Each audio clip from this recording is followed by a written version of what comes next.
روز دربی، قشنگترین دو کلمه فوتبال. دربی مادرید، رئال مادرید، اتلتیکو مادرید توی واندا متروپولیتانو.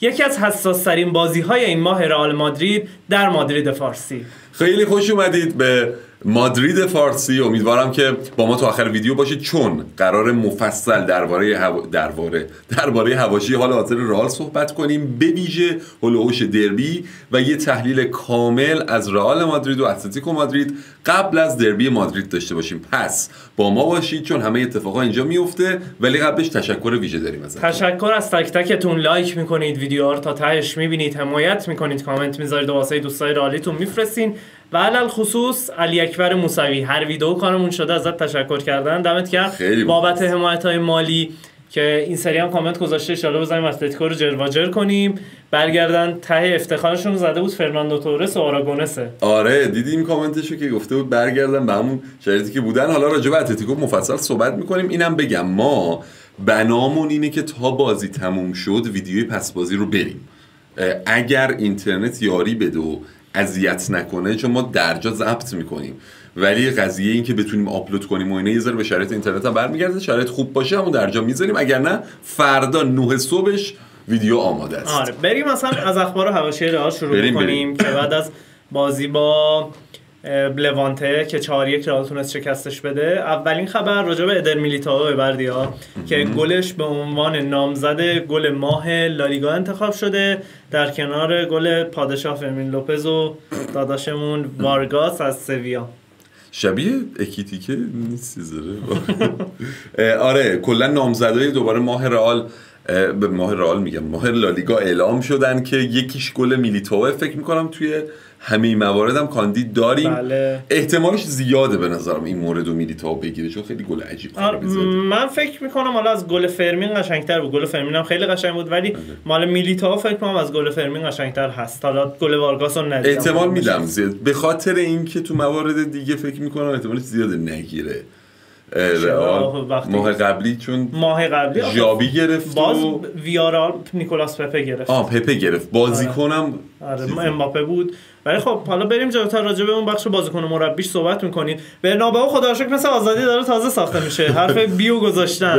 اسم منو میخوام بنویسن رو برنابئو با بی شروع کردن. برای تشکر مادرید فارسی. نه قضیه اینه که قراره این نام نویسی رو برنابئو هم انجام بشه. حروفو دارن میذارن. من جدی دارم نمیاد اینو نذارم. این بارسلونا کامنت هم. آره کامنت توییتر جالب بود. دارن برنابئو رو می نویسن روی در واقع استادیوم تا تکمیل بشه. اون قضیه در واقع تصاویری هم که پخش میشه روش دیگه کم کم داره راه میفته و یه چیز کاملی میشه خونه. من توی ویدیو لایو گفتم بردیا بچه‌ها، نه دانیال میدونسته، بچه‌ها که تو لایو بودن میدونید درآمد قیمت بلیت وی آی پی برنابئو چقدره به دلار؟ یه بازه است. همون بازه است. نه 1000 تا 2000 دلاره.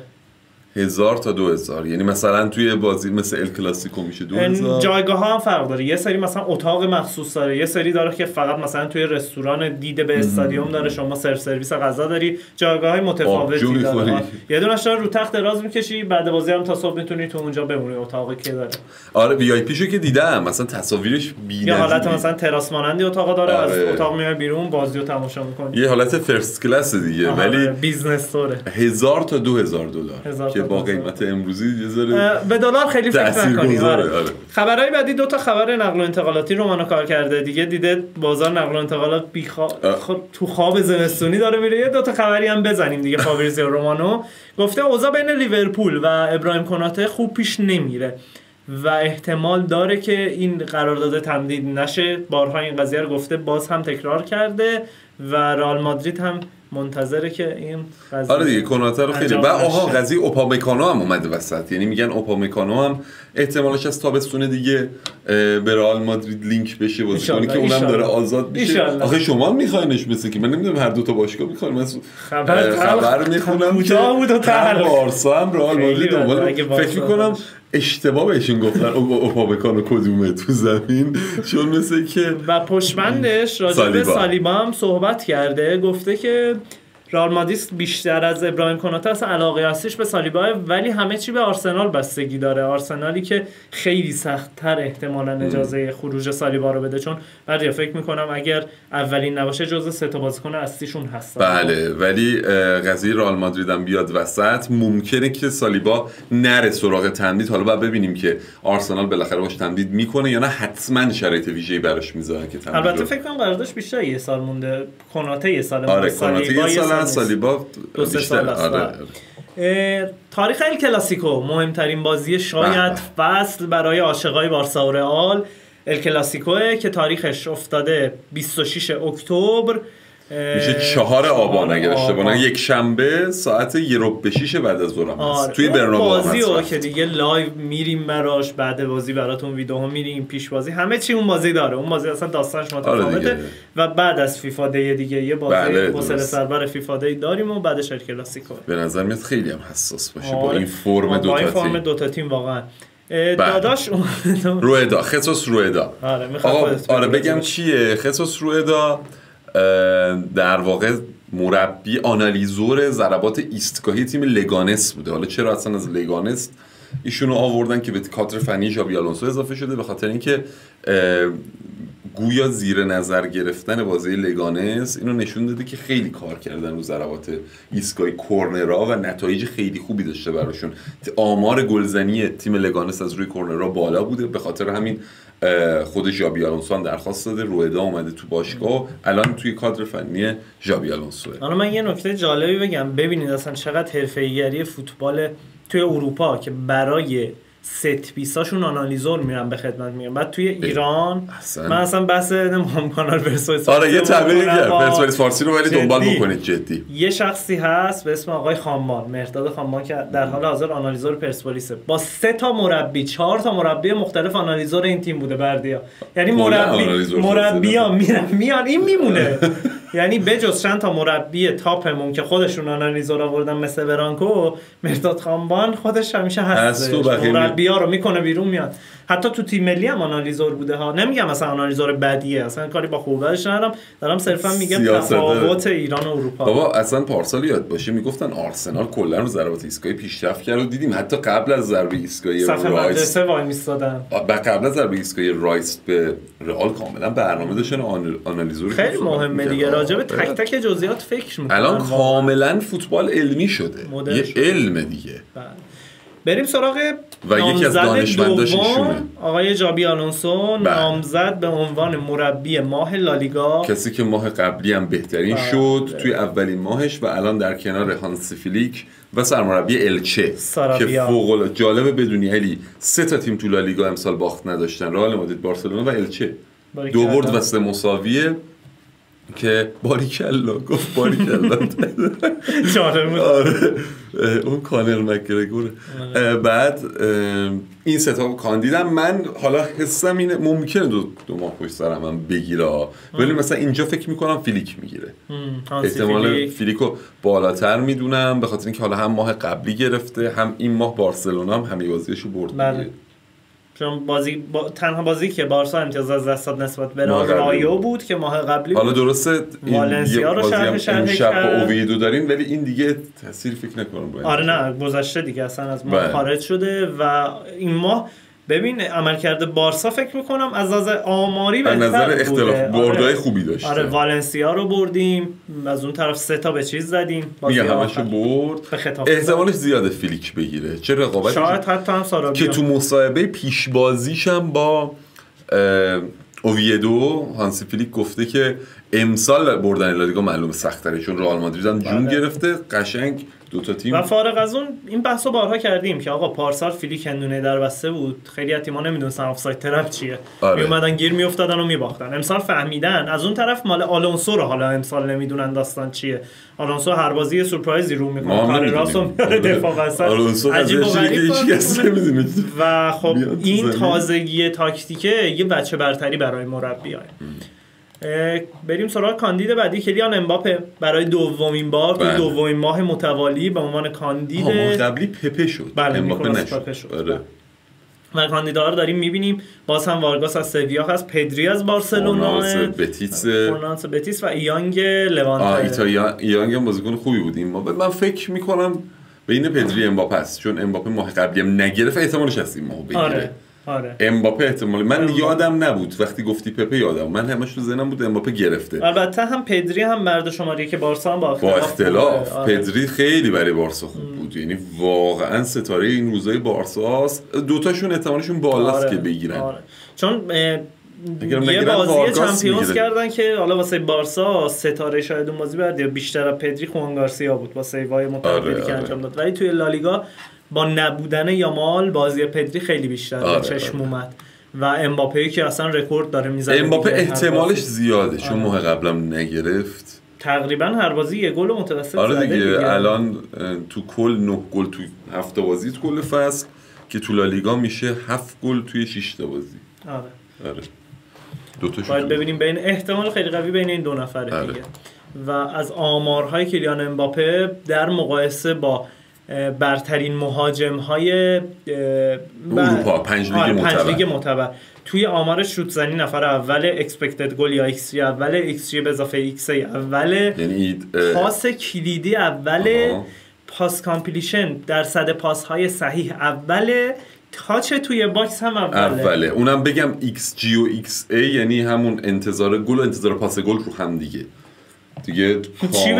کامل میشه گفت واقعا نفر اول. تا اینجا واقعا شانس اول توپ طلا بوده. نه حالا توپ طلا که زوده. نه تا اینجا رو آره تا الان همون بگم بازیکن، میدونی چون مثلا توپ طلا به عنوان یک معیار برای جنبندی همه چیه، ولی شما هم دیگه به این نتیجه رسیدین جواب نمیده. ما مهاجم نوک نداریم که فعلا. لواندوفسکی یه بازی نه توپ طلا رو میگم. شما توپ ساحلی یادت مینداختی؟ رافینیا پنجم شد. تقصیر خودتونه، باید مسلماً تقصیر رسانه‌های بارسلوناست. ویتینیا آخه ببین من اینو جدی میگم، من به نظرم حتما رافینیا قربانی شد که شما قربانیش کردین. شما که آقا اصلا رسانه چقدر اسپانیایی بودن یامال آقا قبول نه اوکی یامال بولد شد، رافینیا کشته شد، ولی کشته شد واقعا. صلاح تو خوابش نمیدید چهارم شد. ویتینیا سه شد. عامل حذف لیورپول جلوی پی اس جی صلاح بود. آقای صلاح خودت تو یا بگو. حالا کاری ندارم. ببین رافینیا که من به نظر شخصیمو بگم به نظر یامال بهتر بود. به نظر من پارسال رافینیا از یامال بهتر بود اگر قبول بکنی. بله. یامال بازیکن بهتری در ملی یامال تاثیر داشت. درسته هایپ خیلی بیشتر. بازم کریستیانو رونالدو جلوی توپ طلا گرفتن یامال. قبول داری که آقای کریستیانو رونالدو؟ ولی من جدی میگم خارج از شوخی این اسپانیایی بودن یامال به نظر من باعث شد که هایپ بیاد روی یامال و اصلا رافینیا یه جوری تایمی فراموش شده بود. رافینیا فوق‌العاده بود. من ببین گفتم قبل ویدیو هم فکر می‌کنم این مسئله رو گفتم که آقا تا حدی حق دمبله است. من احساسی بخوام بگم میگم یامال رافینیا، منطقی بخوام بگم میگم دمبله. دمبله شانسش بالا بود. میدونی اون بازی که بازی‌ها سخت‌تر میشن، یعنی 6 ماه دوم سال با اختلاف بهتر از این دو نفر بود. توی 6 ماه اول سال آماری رافینیا و یامال بهتر بودن، ولی بازی که من به نظرم دمبله رافینیا بودن. ولی خب حق رافینیا واقعا خورده شد. خیلی اصلا توپ طلا رو حالا بعد میگم مادرید فارسی برای کاندید نداشتید زیاد مخاطباتون ناراحت میشن. بریم سراغ آلوارو کارراس. 6 تا اسلاید براش گذاشتیم. بازیکنی که در مجموع این فصل 8 دقیقه استراحت کرده. همین بازی آخرم بود که یخ گذاشت رو پاش. تهش پرسیدن مستو میگفت نه من سالمم. ستاره این روزا که من گیر دادم به هنوز گزارشگر بازی رئال لوانتیش، باورتون نشه نمیدونم دیدی یا نه، ما تو ویدیو قبلی هم که خیلی توپیدیم بهش، اسمش هم متاسفانه فراموش کردم وگرنه با اسم میگفتم. خیلی ناراحت کننده است که اینقدر بی دیتا واقعا بازی‌ها رو گزارش میکنید. دوباره مقایسه آلوارو کارراس رو داریم با فول بک های 5 لیگ معتبر که بیشترین اینترسپت با 32، بیشترین تاچ یا لمس توپ 325. ولی این آمار خیلی شاخصه. این ما تو تحلیل‌های بعد از بازیمون بچه‌ها دیدن با دانیال که میایم خیلی مانور زیادی روی لمس توپای کارراس داریم که نشون میده بسیار تو جریان بازی داخل، یعنی هم تو فاز هجومی شرکت میکنه هم تو فاز دفاعی و این خیلی تاثیر. ببین چند تا عامل روی تاچ موثره دیگه. یکی اینکه تاکتیک های مربی تا چه اندازه از شما انتظار داره شما بیای جلو توپگیری کنی، تاچ کنی، توپ رو پاس بدی. تا یه حدی خود بازیکن، یه موقعی هست بازیکن خوبه کیفیتش ولی خودش رو شاید از اون تاکتیک دور نگه می‌داره، خودش رو نمیاره خیلی توی فضا که آقا توپ بگیره توپ بده، چون هر چقدر شما بیشتر توپ بیاد دستت سوتی بیشتری ممکنه بدی، پا به توپت قوی باشه، احتمال اشتباه رو بالاتر میبری. پس این جربوزه خود بازیکن رو هم نشون میده. حالا بریم جلوتر. ماست شورت پاسز یعنی بیشترین پاس کوتاه 324 تا و آخری بیشترین پاس به 1/3 دفاعی حریف 53 تا. خیلی درخشان مستر کلاس بوده. آره مستر کلاس بوده واقعا. میشه گفت از نظر آماری بخوایم بگیم بهترین خرید رئال مادرید تا اینجا بوده. البته که کلا من به نظرم یعنی عملکرد خریدامون از متوسط که حتما بالاتر بوده. هم هویسن هم ماستانتونو هم داره کم کم دیگه بازیکن درخشانی میشه. حالا نمیخوام خیلی بولد کارراسشون خب اسمش هم کمتر بین اینا بولد نه آخه تورنمنتی که داشت بازی میکرد، تیمی که داشت بازی میکرد نسبت به اون دوتا هم بالاتر. بله درست. بنفیکا نسبت به بورنموث و بله از کجا اومد؟ ریور پلیت از یو اف سی اومد در واقع، از آمریکای جنوبی اومد. ولی حالا آرنولد هم که از لیورپول اومد بنده خدا مصدوم شده، یعنی خیلی تو ملاک نیاریمش فعلا. ال کلاسیکو بخوره این آمارش میریزه. این آمارش احتمالاً دیدنی اتفاقا چون به خاطر بازیش با یامال اصلا اومده رئال مادرید. آره واقعا جدال دیدنیه. البته که اگر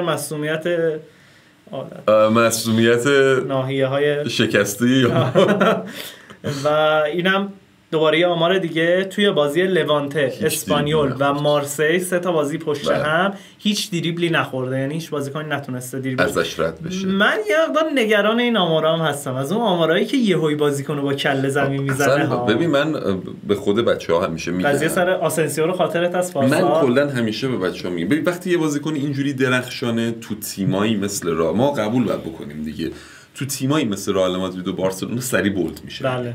یعنی مثلا میگم اگر چنین آماری الان یکی توی برای مثلا تیم خفنی مثل اینتر داشته باشه اینجوری بولد نمیشه. از اون طرف کوچیکترین اشتباه زمین میزنه. من به نظرم حالا لااقل تا جایی که ما میتونیم، ما که جایگاهی نداریم تو دنیا، مثلا به عنوان هواداریم دیگه وظیفمون اینه برای اینکه حال خودمون خوب باشه انتظاراتمون رو منطقی بکنیم. یعنی الان مثلا برامون کارراس نیاد توی اردر مقایسه با مارسلو. من این کلمه رو دیدم میگم دیدم نوشتن کارراس مثلا وینگری که جلوش بازی کرد میسون گرین‌وود بود، اینم بیایم در نظر بگیریم. عمل کرده از مندی فران گارسیا خیلی بالاتر بوده ولی اونقدر بالا نبرینش که اگر اشتباه داد جلوی بارسلونا یا مال اذیتش کرد یه خودتون ناامید بشید. نه دیگه باید انتظار منطقی باشه. الان ماستانتونو گل زد، باز من دیدم از حرف عجیب من میخوندم که مقایسه های عجیب و نارنجی. بعد مثلا قبلش هم آخه اینجوری بود بنده خدا یه توپ خوبو خراب کرده بود فشار داشتم میذاشه. بابا منطقی آدم یه مقدارم تهییج رسانه‌ای هست دیگه. قضیه اینه که شما موفقیت‌های متوسط رو میای تهییج بالا می‌کنی برای اینکه حالا من اصلا نمیخوام بگم ویو یوتیوب کلا اصلا یه خبرنگارم حتی توی آیس و مارکا هم اصلا من بیشتر آیس و مارکا رو دارم میگم برای اینکه خودش ببینه خونده تر بشه میاد لینک مثلا با من اصلا آیس و مارکا رو دارم میگم. الان این گارسیا اوچوا یکی از بزرگترین نویسنده‌های رسانه‌ای مادریده. وقتی تهییج بخواد بکنه واقعا متناشو میخونی هم زمان باش پا میشه، اینقدر عجیب غریب تهییجت میکنه و این خیلی مرز باریکیه که به نظرم ما باید حواسمون باشه. انتظاره فوق‌العاده آلوارو کارراس. بگذاریم بریم سراغ یه بازیکن غریبه تر، دنی سبایوس. بله 89 از 90 پاسش صحیح بود 99% و آمار بی‌نظیر که میبینیم. ببین الان اگر ببینی اینم اتفاقا جالبه، عموما سمت چپ بوده با حضور وینیسیوس، فران گارسیا و کارراس، یعنی اون سمت چپ رئال به خصوص تو نیمه اول علی بی‌نظیر بود جلوی لوانته. تأثیر زیادش هم سبایوس گذاشت. سبایوسی که با حضور آردا که نزدیک محوطه بازی میکرد دستش باز بود، خیلی تو بازی سازی کمک کرد. یه مقدار میدونی حالا اینو گفتین تو ذهنم کلید خورد، یاد ال کلاسیکوی دوران مسی رونالدو قراره بیفتیم. چرا اون زمان فارغ از مسی رونالدو مسی سمت راست بازی میکرد، دنی آلوز هم دفاع راست بارسلونا، رئال هم رونالدو هافک چپ بود، پشت بندش مارسلو. حالا الان سمت چپ وینیو داره با کارراس پشتش، بارسا یامال رو داره با کونده پشتش، یعنی بین دفاعی بارسا هم کونده خب مطرح ترین میشه. این جدله توی کلاسیکو خیلی قراره جذاب باشه. نه اصلا کلاسیکو به نظرم جذابه، حالا اگر یه دفعه با کله زمین نخورن دوتاتی. بعد ببین این به نظرم یه دلیلی که مثلا بازیکن‌ها الان حالا در حال حاضر دارن بازیکن‌های رئال کیفیت هیچ کدومشون ضعیف الان نیستن، همشون از یه متوسطی بالاترن. دقیقاً همین فضایی که ژاوی هی داره به اینا فرصت میده، از اون طرف میدونن فضا رقابتیه، نه دائم فیکسن، نه اینجوری که بهشون بازی نرسه، یعنی نه انگیزه کور میشه نه بیخیالن.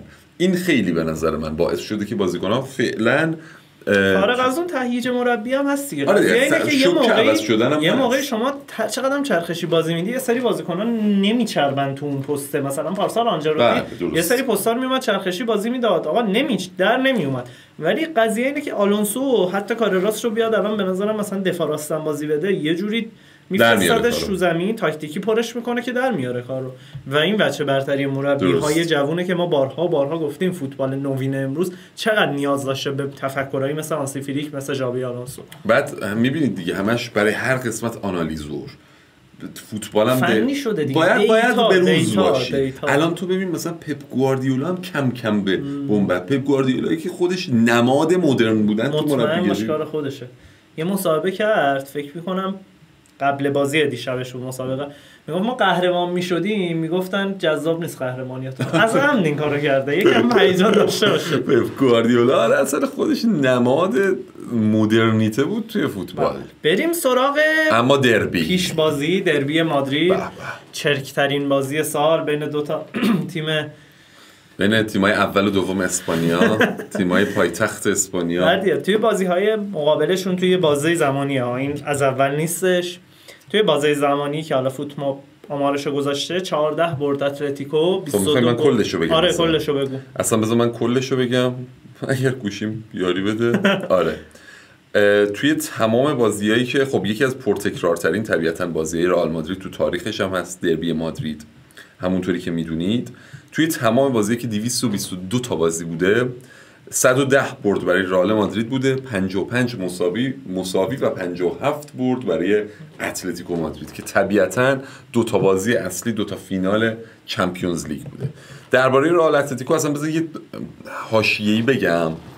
اتلتیکو این فصل شرایط خیلی خوبی نداشته، البته بازی قبلش که بررسی می‌کنیم با برد و با روحیه خوب اومد رسید به این بازی با یه کامبک و برد لحظه آخری. ولی کلا اینو میخوام بگم، تیم اتلتیکو مادرید از روزی که سیمونه بستش یه تیمیه که توی هر بازی انگیزه هاش فرق داره. یعنی زمانی که اتلتیکو مادرید رو شما جلوی لیورپول میبینید یه تیم دیگه میبینید، زمانی که جلوی الچه میبینید یه تیم دیگه میبینید، زمانی که جلوی بارسلونا میبینید یه تیم دیگه، و نسخه عجیب ترینش هم زمانی که جلوی رئال مادرید میبینید. چون اینا انگیزه هاشون و در واقع هدفاشون تو هر بازی متفاوته. یه تیمی که بر این اساس بسته شده، به خاطر همین که هدفاش هم اینجوریه تو فصل بعضی وقت بعضن میبینیم کم میارن. حالا کاری ندارم، واقعا تو یه دوره‌ای داشتن با رئال بارسای غول رقابت میکردن که سخت بود، همون بینم لالیگا بردن حتی. ولی مثلا بعدش که رئال بارسا هم شرایطشون رو به افت بود، بازم میدیدیم اتلتیکو همون اتلتیکوه، تیمی که وقتی جلوی رئال میاد با یه نفرت 2 برابر میاد تو زمین، به خصوص زمانی که میزبانه با یه تهییجی میاد که ما فقط باید اینا رو ببریم، فقط باید حال اینا رو بگیریم، و با یه پیشینه تاریخی رو میذاره رو دوشش، اون نگاه از بالا به پایینی که حالا همیشه هوادارهای رئال داشتن تو شهری که با هم هستن و میذاره رو پشتش و به رقابت با رئال مادرید میاد. از اون طرف با کینه حالا 2 فینالی که همیشه هم سیمونه اشاره کرده که بدترین شبای زندگی بودن باختن تو فینالا، که یکیشو توی وقت اضافه باخت، یکیشو تو پنالتی باخت. همه اینا رو گفتم بگم فراموش کنید که اتلتیکو تا الان چه نتایجی گرفته. بس ادامه ندیم ویدیو رو. آره پس دمتون گرم، بریم ببینیم. واقعا اتلتیکویی که توی دربی مادرید میبینید حتما متفاوته، و اصلا من چون خیلی این کامنتو دیدم بعد از بازی رئال و لوانته، رئال خوب بازی کرد بالا که بریم که دربی رو با اختلاف 3-4 گل ببریم. اصلا یکی از بازی سخت این فصل اول رئال، شک نکنید. حالا تو هم قطعاً آره. به هر حال قضیه اصلا توی دنیای دربی مادرید، توی دنیای بازی‌های بزرگ برای اتلتیکو متفاوته. ببین این قضیه اختلافات تاریخی بوده، این قضیه مشکل هوادارا تاریخی بوده، با هم مشکل داشتن، ولی همه چی از زمانی که سیمئونه اومده چند برابر شده. یعنی از قصد اصلا مشخص تهییج میکنه بازیکن‌ها رو که آقا میری تو زمین اینا حق شما رو خوردن، باید برین حقتون رو از رئالیا بگیرین. یعنی بازیکن‌ها رو این کارو باهاشون میکنه، به صورت ساده به این بازی نگاه نکنید. همین الان من یه معیار کوچیکی رو برات مثال بزنم، درصد بتو داری اینجا میبینی چند اتلتیکو 2.9 رئال 2.4. در صورتی که اگر بخوایم بر اساس پیشینه این فصلشون نگاه کنیم رئال باید نزدیک 1 باشه درصدش، اتلتیکو خیلی بالاتر باشه، ولی میبینیم چقدر نزدیک به همه. پس شانس رو توی واندا متروپولیتانو نزدیک میبینه که البته الان واندا هم دیگه نیست دیگه، فقط ریاض متروپولیتانو، ریاض ایر متروپولیتانو. جالبه که اینا هم اسپانسرشون عربستانه دیگه، ریاض ایر دیگه، اینا هم عربستان، اصلا رو لباسشون هم ریاضه. ببین جلوی لیورپول هم شما ببینید یکی از بازی خوب این فصل اتلتیکو بود، اتلتیکویی که تو 5 دقیقه اول تو آنفیلدی که لیورپول حالا می‌خواستم بگم آماده ترین تیم حال حاضر اروپا، یکی از 3 تیم آماده حال حاضر اروپا، 15 امتیاز توی پرمیر لیگ، 15 همه بازیش برده، بعدی 10 امتیازی آره اصلا همه رو برده. رو ببینید دیگه کافیه. تو 5 دقیقه بهش 2 تا گل زد و تونست کامبک بزنه بهش و حالا لحظه آخری گل خورد. یعنی میخوام بگم باز اونجا جلوی لیورپول ببینید چقدر درخشان بود و خب تیمی که سوپر استار داره، آلوارز که از مهاجمای تاپ حال حاضر دنیا رو داره و با چه فرم خوبی پا تو این بازی میذاره، با هتریک توی بازی با رایو تکی در آورد بازی رو. و میخوام همه اینا رو گفتم که این دیدو داشته باشید که بازی فوق العاده سختیه. بازی آخر جنجالی بود، بازی که یکی اتلتیکو برد و تو پنالتی رئال، بازی آخرشون رو ببینیم مرور بکنیم. بازی آخرش توی چمپیونز لیگ بوده که همون پنالتی جنجالی 2 ضربه آلوارز بود که رئال یکیش باخت، ولی تو پنالتی بازی چون بازی رفت رو 2-1 برده بود. بله ستاره اون بازی هم اوبلاک بوده، مندی بود ستاره اون بازی، یادت نمیاد؟ آقای مندی داشت تو زمین آره قوقا میکرد، اصلا یه کارایی میکرد دیوید کاپرفیلد نمیتونست انجام بده. آره 2 تا بازی آخرشون توی چمپیونز لیگ بوده، بعدیه که رئال صعود کرد. قبل اون 2 تا بازی لالیگاشون پارسال جفتش 2 تا ستای آخر 1-1 بوده. آره دیگه من منظورم فصل قبل بود. آره فقط ستای آخر 1-1 بوده توی لالیگا. نشون میده که رئال 1 و 2 و 3 و 4 و 5 و 6 تا بازی آخر رو ببینی رئال مادرید فقط یه دونه رو برده تو 90 دقیقه، 2 تا رو باخته و 3 تا مساوی شده. میدونی این اصلا میریم با 3-1. آره اصلا توی سالهایی هم که رئال مثلا قهرمان چمپیونز میشد بازم به خصوص آنجلوتی خیلی مشکل داشت. آره. از یه طرف دیگه یه دلیل دیگه ای که علی شانس رئال تو شرط بندی یا اونقدر که مثل نتایجش هست بالا نیست اینه که ژابی آلونسو اولین محک خیلی جدیشه. یعنی یه هندونه‌ای در وسط تو بازی بزرگم هست. حالا نمیگم بازی الانش راحت بوده، بازی چالشی داشته، خود لوانته بازی راحتی نموسوسی داد. مارسی که پاریس رو درسته پاریس هم برد، اینم هست. بله مثلا دوه و دمبله و از اون طرف ژائو نوس و اینا نبودن، ولی با این حال مارسی یکیش برد پاریس رو. یعنی بازی تیم جونداری بود مارسی، ولی میخوام بگم این بازی فرق داره دیگه، طبیعتا اولین دربیش هم هست به عنوان سرمربی، حالا به عنوان بازیکن که بازی کرده. و جالبه آخرین بازی که در واقع جلوی اتلتیکو بوده همون فینال 2014 بود دیگه که رو سکوها بود و با کت شلوار پرید تو زمین. همه حرفم اینه هنوز ژابی آلونسو هم تو این بازی محک نخورده، به خاطر هم تو چنین بازی برای همین یه هندونه در بسته است. پس بازی غیر قابل پیش بینی و نزدیکیه و اگر رئال ببره سکوی پرتاب واقعا برای ژاوی، یعنی یه دفعه بعد از اون کردیتی که خود ژاوی میگیره متفاوت میشه. بله یه نگاهی هم به سوپر استار دو تا تیم بندازیم، خنده داره واقعا ریت امباپه 8.78. مثلا چنین چیزی بهمون میانگین نمیدونم میانگینه، شاید آره میانگینه دیگه قطعا بازی آخر 8.78 نبوده. عجیبه، خیلی عجیبه، خیلی عجیبه. آره واقعا بالاه. آخه اکسپکتد گل گلزه همه آره اصلا نمیشه میان 6 تا گل تو بازی اکسپکتدش. نه این مجموعشه که 2 برابر خولیان آلوارز اتلتیکوه که نزدیک 3 و با یک اسیست، جفتش هم یک اسیست دادن. من حالا یه صحبتی درباره خود ترکیب اتلتیکو آره بریم مثلا راجع به اتلتیکو صحبت داریم که فرم بازی قبلی رو نگاه کنیم و یه مقدار خود ترکیبش رو نگاه کنیم. فرم بازی اخیرشون بردیا بیایم 5 بازی آخر نگاه کنیم، یک بازی توی چمپیونز بوده 3-2 بازی واقعا نزدیک، گلی که حتی گل اول بازی صلاح شانسی بود، خیلی‌ها میگفتن خورد به بازیکن رو. من اصلا میخوام بگم یه عملکرد درخشان داشته لیورپول، اون باخته رو مثلا باخت نبینید. حالا باخت که بود آره ولی منظورم اینه که نزدیک بوده نتیجه بازی، اصلا فارغ از امتیازش ببینیم ویارئالی که داشت خوب نتیجه میگرفت رو 2-0 برد، از اون طرف جلوی آلاوز و جلوی مایورکا 1-1 مساوی کرده، باز دوباره رایو رو یقه کرد، البته با درخشش آلوارز. خب من حالا یه چیزی میخوام بگم، باز از روی این میتونی بازی اولش هم که حالا اینجا نیست با اسپانیول بود که 2-1 باخت، باز نشون میده ما 2 تا اتلتیکو داریم، یکی اتلتیکویی که توی متروپولیتانو بازی میکنه، یکی اتلتیکویی که میهمانه تو زمینشون بازی تیم دیگه. بعد آخر بازی با لیورپول شما الان اون درگیری سیمونه رو دیدی آخر بازی با تماشاگرها دیگه، حرف سیمونه چی بوده که ما باید با نجات پرستی مقابله بکنیم. آخه عزیز دل من دیگه واقعا جانم عذاب کشیدن این کار. شما برای مبارزه با نجات پرستی اولین جایی که بتونی ازش شروع کنی متروپولیتانوه، اصلا شک نکنید دوباره این اتفاق الان میفته. الان تو بازی با رئال مادرید وینیسیوس هست، من زنده شما زنده وینیسیوس زنده، میبینیم که چه اتفاقی قراره بیفته. این خیلی بده این نگاه سیمونه که باعث شده اصلا یه دیواری دور تیمش کشیده که جنگ روانی دیگه. آره. یه مقدار بخوای فنی‌تر راجع به خود تیم صحبت بکنیم بردیا، احتمالاً میتونیم به این نکات دست پیدا بکنیم که الان اولا بذار من یه نگاه بکنم مطمئن بشم، آره بعد بگم.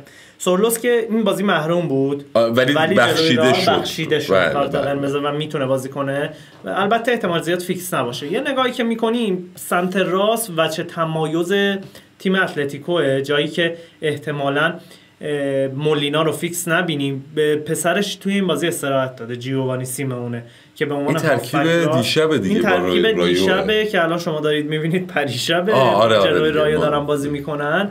مسئلهش اینه که اینجا مولینا رو گذاشته، یورنته رو به عنوان این البته 5 تایی اشتباه چیده، یورنته میاد جلوتر به عنوان هافبک، ولی جلوی رئال احتمال زیاد یورنته دفاع راست باشه، جیووانی سیمونه جلو باشه، احتمالاً همینطوره. این کارو ببین من به نظرم بزرگترین باگی که الان اتلتیکو مادرید بهش دوچاره کوکه است، نه شخص کوکه، به نظر من خط هافبکشه. توی ایجاد ما شما الان گلزنی هاشم ببینیم عموما داره روی نبوغای فردی که 80% با آلوارز به گل میرسه، یعنی بزرگترین گیر بازیش اینه که خط هافبکش بازیساز و طراح و خلاق نداره. از اون طرف کمربند دفاعیش هم خب مثل سابق اون دفاع گودین، فیلیپ لوئیز و خوان فران و اینا نیست و زمانی که بهش فشار میاد خب بالاخره گل میخوره. یعنی اون تیمی نیست که بتونه حفظ نتیجه رو بگیره. دلیل اصلیشون اون لیدر خط دفاع رو از دست دادن، خیمنز مصدوم نیستش، لیدره رو دادن تقریبا به لنورماند که 1-2 فصل اومده توی اتلتیکو، شاید اونقدری دفاع مطمئنی اندازه خیمنز از نظر روحیه دفاعی نباشه.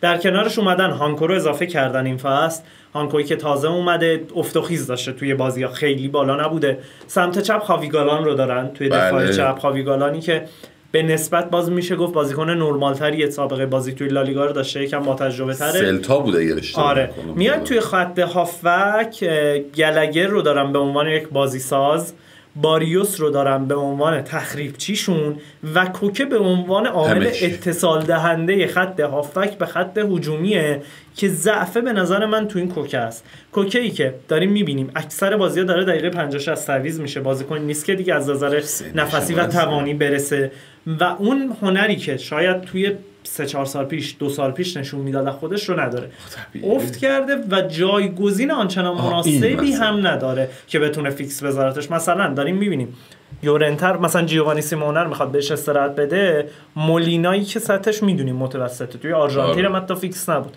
میاره دفاع راست بازی میده، ولی توی خط هافک کسی رو نداره که حتی به کوکه استراحت بده برای دربی مادرید آماده باشه. این ایراد به کوکه خب وارد نیست، کوکه الان سنش زیاده و مسئله اینه که جانشین کوکه نیستش. من به نظرم حالا رئال مادرید من انتظارم اینه که پر فشار و پر پرس بازی کنه با اتلتیکو، یعنی حس میکنم ژاوی بیاد که فشار بیاره، ولی موردی که من دارم اینه که جایی که رئال بتونه اتلتیکو رو خیلی تحت فشار بذاره میتونه واقعا وسط زمین باشه با تعداد نفرات بالا، زمانی که خود کار راست میاد بالا حالا احتمالاً کارواخال هم بیاد اضافه بشه به هافبک ها، اگر بتونن نبض بازی اونجا رو بگیرن من فکر میکنم میتونن خیلی پرفشار به اتلتیکو بازی کنن، چون از وسط زمین اتلتیکو بازی رو میتونن بگیرن. ببین من چند تا بازیکن رو خیلی موثر میدونم توی نتیجه که اگر بخواد رئال جلوی اتلتیکو بگیره با توجه به فرمیشنی که دارن، احتمالاً هم گریزمان کنار آلوارز فیکس باشه، راسپادوری رو احتمالاً به عنوان تعویضی ببینیم،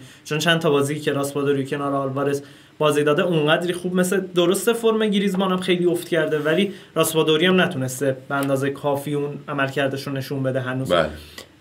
چند تا بازیکنی که به نظرم مثلا یکی به نظرم والورده است. چرا والورده بردیا؟ والورده به نظرم توی خط هافک نگاه بکنی این باریوس خب تکلیفش چیز دیگه ایه، احتمالاً کنترل آردا گولر باشه، احتمالاً اصلا یا اگر بلینگام آردا گولر هر کدوم باشن تخریب اونا باشه.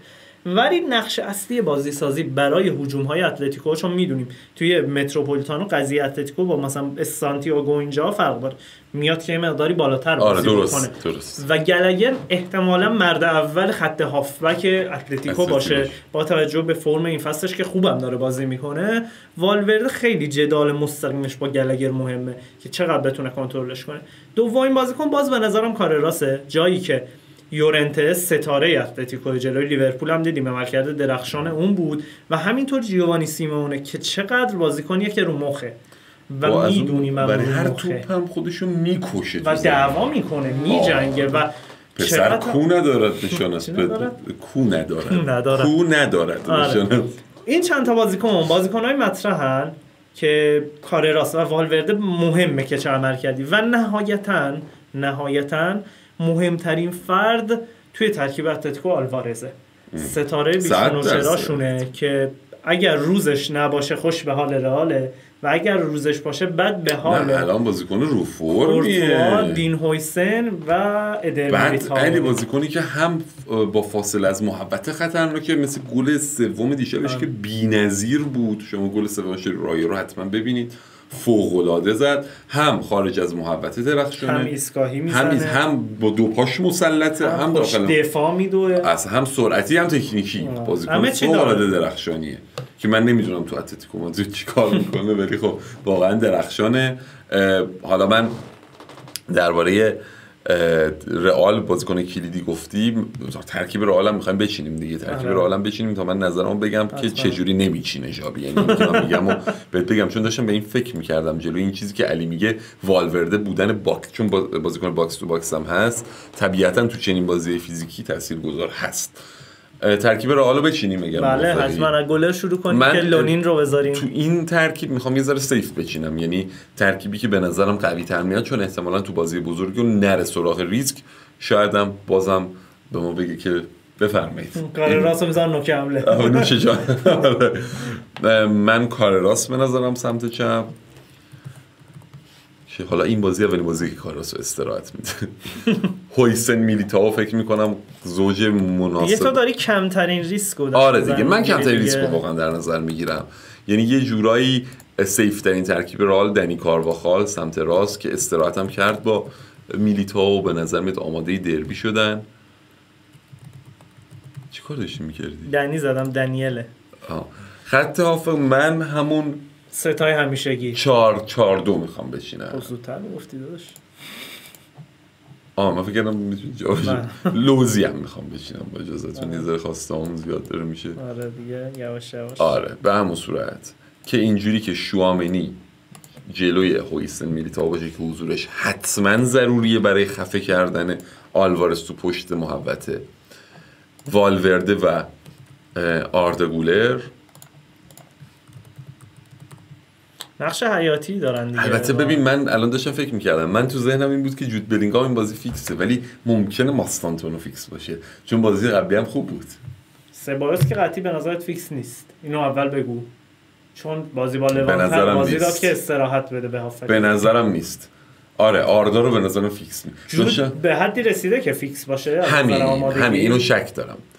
اگر از نظر فیزیکی آماده نباشه ماستانتون و امباپه وینیسیوسه به نظرم. یا جودو بذاریم. من جودو میذارم، انقدر این کارو میکنم تا بالاخره این موزیه رو بچینه. ما روزه قبل این کارو کردیم ولی انقدر پافشاری میکنم تا وینیسیوس آره دیگه وینیسیوس با این فرمی که نشون داد، من فقط شکم اینه که شاید به قول تو جود آماده نباشه ماستا رو بذاره، ماستانتونو، چون ماستانتونو هم خوب بازی کرد، حتما به نظر بهش بازی میرسه، یعنی تعویضی که میاد. با توجه ببینید فرم الانش بهتر از جوده، فرم حال حاضر، چون جود به هر حال از مسئولیت برگشته، هنوز طول میکشه یه مقداری هم از نظر تاکتیکی با آلونسو مچ بشن، هم با بازیکن‌های اطرافش، یعنی طبیعتاً ممکنه جود تعویضی بیاد. آره ممکنه تعویضی بیاد.